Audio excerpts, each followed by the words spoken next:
Okay, gotcha.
Welcome, everybody. Pastor Eidmeyer likes to tell a story about a lady in his congregation who passed away and found herself standing at the pearly gates. And St. Peter looked down at her and said, "You can't come in." She said, "Why?" "You have to spell a word." She said, "What word?" St. Peter said, "Any word." She said, "I'm going to spell the word love. L-O-V-E. And the doors opened, and she went in.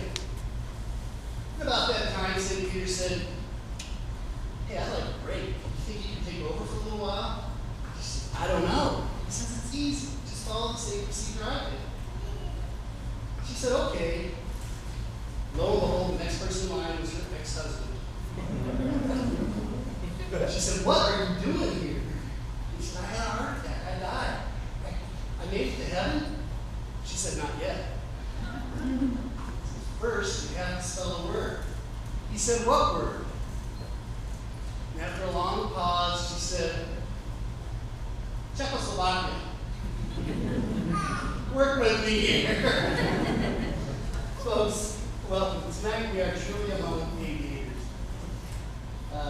We're among God's aviators, the angels that reside here at Living Faith Church, and we're among the aviators here, our graduates, that will keep the skies safe for the flying public, for your children and mine. I want to congratulate them, but before we get started, there are a few thank yous in order. I want to thank our keynote speaker, who I'll be introducing in just a moment, Colonel Dave Dara. I want to thank Beth Williams and everyone at Living Faith Church for so graciously letting us use their space. I want to thank Matt Coates for single-handedly organizing, orchestrating, and executing tonight's event.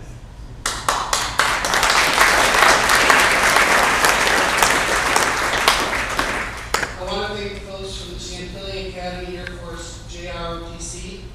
Great job.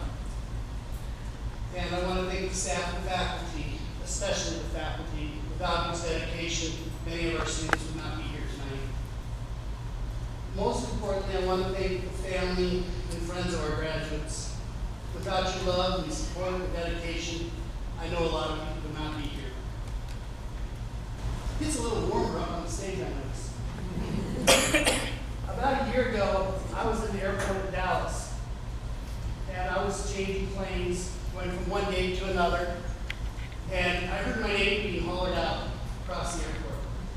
"Mr. Johnson, Mr. Johnson." And I turned around, it was a couple of graduates from a school that I worked at in Texas, the A&P school. And these guys were now employed, And they came up and they were reminiscing about being in school. These guys had not had life handed to them on a silver platter. They had a lot of challenges when they went through school, transportation, housing, and so forth. But like y'all, they persevered and they graduated. And I'll tell you, there's a study that shows if you're a college graduate, your children are exponentially more likely to go to school, have higher incomes, and perhaps enjoy a better life. So as I was listening to these students talk about their new career, one of them told me, I'm the first in my family to go to college. He also told me he was the first in his family to buy a house. And as I'm listening to him, I was just so proud because these guys have not just changed their lives, they changed the lives of generations to come.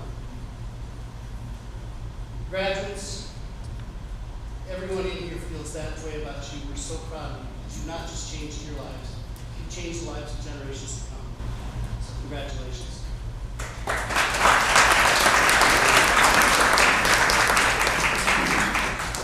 It's now my privilege to introduce retired Colonel Dave Darrow. Before I go, I want to give you a little background. Colonel Darrow was born in Michigan in 1951. He grew up in a military family and entered the Marine Corps in 1971. He graduated from the University of Florida in 1974 and was commissioned as a second lieutenant on December 13th, 1974. He entered the basic school at Quantico in January 1975. And in June 1976, he was assigned to Pensacola Naval Air Station for flight training and was subsequently designated a Marine aviator. Over his 30 years of active duty, he accumulated over 6,000 hours flying helicopters, fixed wings, and turbine aircraft. He served in several capacities at the Marine headquarters, and he was the commanding officer at a major installation in Japan. He's a graduate of the Marine Corps Amphibious Warfare College and the Marine Corps Command and Staff College. He was selected to attend a top-level school at the Industrial College of the Armed Forces, and his last assignment prior to retiring was as the Executive Assistant to the Deputy Commandant of Aviation. Colonel Darrow retired on July 1st, 2005. That didn't slow him down.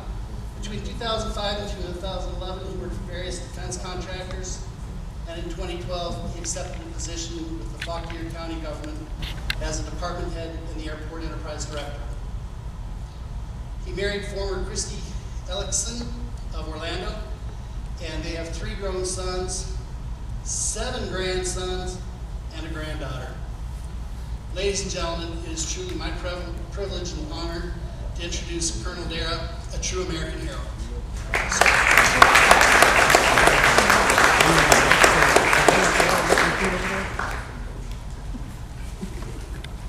Folks, as you can see, boys are us in my family. We finally got a granddaughter there. I'm going to try to keep my remarks very short. This thing, as you can tell, I'm short already. One of the things I learned in the military is be short, be sincere, and be seated. So I promise you we'll do that so you can get the heck out of here and go have fun with your family and friends. I'd like to thank, though, Brett Johnson, Mr. Kearney there, Joel, the valedictorian, who I befriended here a few months ago actually, and then right here. And of course Matthew for helping me figure out how to get to this facility. Before I start though, I'd like to just do a little bit of trivia, baseball trivia. We're going to see how old everybody is here. How many people know a fellow by the name of Lawrence Peter Berra? Anybody? What if I told you his name was Yogi Berra? Do we have anybody knows Yogi? Okay, yep. You guys know who Yogi Berra is? Okay, he's got Yogi. As everybody knows, Yogi was a New York Yankee, MVP many times and all that. He's a catcher. In fact, he caught a no-hitter in the 1956 World Series. All that, but Yogi's famous for what? Yogi-isms. It ain't over till it's over. It ain't over till the fat lady sings. One time he was asked by a pizza guy, do you want 4 slices or 8? And he said, give me 8 because I get more pizza that way. You know? Well, Yogi Berra is from St. Louis, Missouri. And he's a favorite son of St. Louis.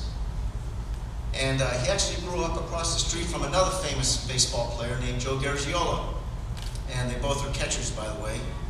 And Augie Busch, who owns or used to own the Anheuser-Busch company, they sold it to some Dutch company over there that makes some other beers.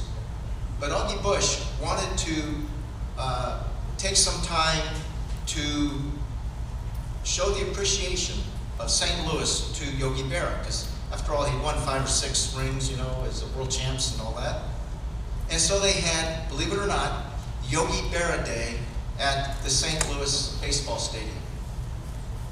And after the big introduction and everything, Yogi went out to the center of the field there, and he got a hold of the microphone, and he looked at the crowd. There's about 55,000 people there. And he said, I'd like to thank the people that made this day necessary. And that's why we're here today. We are here to thank the people that made this day necessary. These fine graduates right here, these men and women who are ready to start a career in aviation, fixing airplanes. Now, one of the things I like to point out, I'm a pilot. My job is to break them. Your job will be to figure out what the heck I've written on that maintenance action form and fix it. In fact, there's some where slip mark on the tires slipped, you know, they got the slip marks on the rim and all. I've seen this on a map. Tires slipped on rim, repainted slip mark. So just think about those things. All right, I'm going to keep this short, like I said. So some things to think about. Some things to think about as you start your career. What you're about to endeavor on is only the beginning, and it's a license to continue to learn. Now, how many of you folks have actually got your A&P yet? Outstanding. How many are actually going to go and take the test and do it after all this work? Super. And how many of you folks were former military? So you're bringing that. Did you do maintenance, aviation maintenance? So that's where you developed your passion. It's outstanding. And that'll help you quite a bit. What I did when I was asked to come and do this, I went and talked to several of my colleagues in the aviation industry at some of the airports and the maintenance shops around the area here. And I said, if you were going to talk to this group of people, what kind of advice would you give them? And that's where we're going right here. One of the first things you got to remember is you are probably going to have to start at the bottom and pay your dues. We all want to graduate.